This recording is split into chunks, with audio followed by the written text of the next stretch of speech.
Bismillahirrahmanirrahim. Assalamualaikum warahmatullahi wabarakatuh. Halo guys, jumpa lagi dengan channel apa aja tentang otomotif. Pada kesempatan kali ini kita akan membahas sistem pengapian konvensional.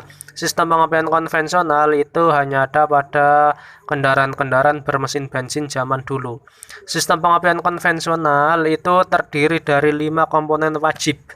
Nah, pertama ada baterai atau aki sebagai penyedia arus listrik ya. Kemudian ada kunci kontak yang kedua. Yang ketiga ada ignition coil sebagai pengkonversi dari tegangan 12 volt aki menjadi tegangan 3000 volt kurang lebih untuk menyalakan busi.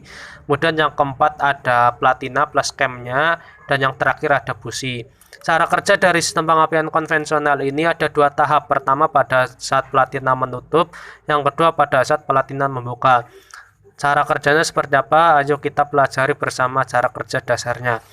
Pada saat posisi platina menutup, yaitu pada saat tonjolan cam ini tidak menyodok platina, maka akan timbul arus listrik dari baterai menuju kunci kontak, menuju kumparan primer dari kuil, keluar ke platina dan ke ground. Di sini ada aliran listrik.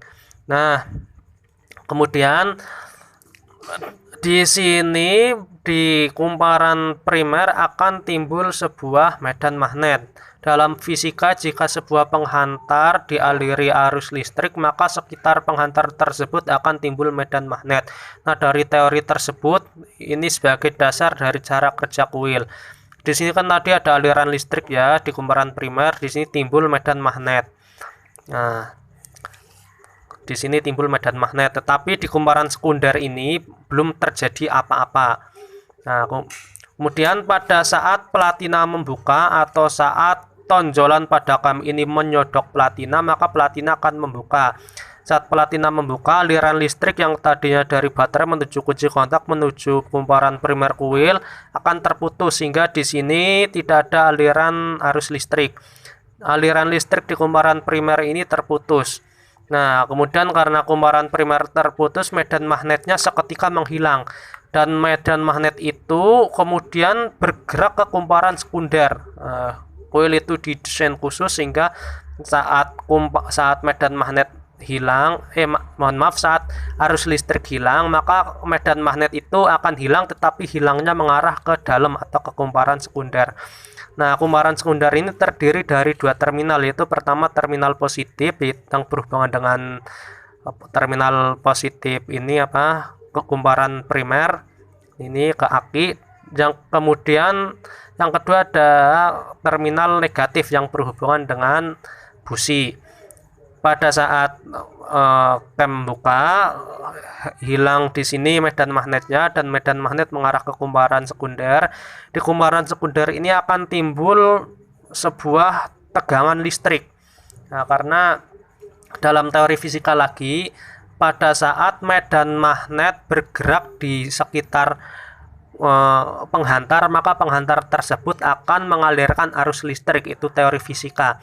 Nah, di sini karena medan magnet bergerak ke kumparan sekunder, maka kumparan sekunder akan timbul arus listrik atau tegangan listrik.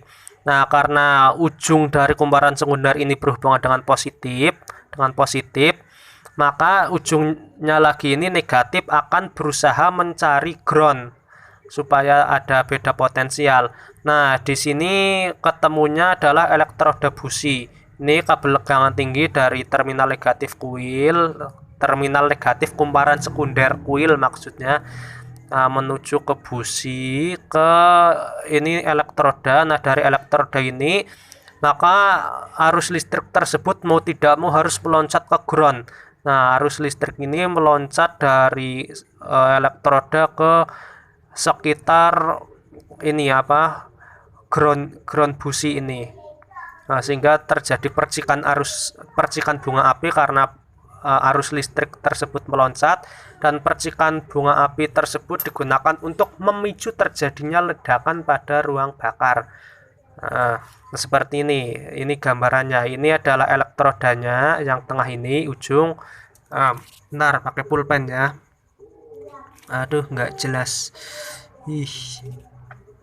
Nah, ini adalah Ini adalah elektroda, dan ini adalah groundnya. Ini kan berhubungan dengan mesin, ini berhubungan dengan kepala silinder, min ya pastinya. Nah, ke sini.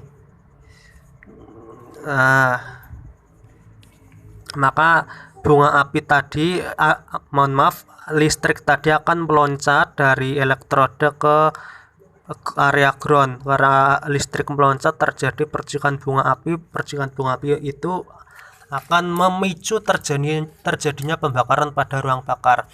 Nah, seperti itu teori singkatnya ya guys.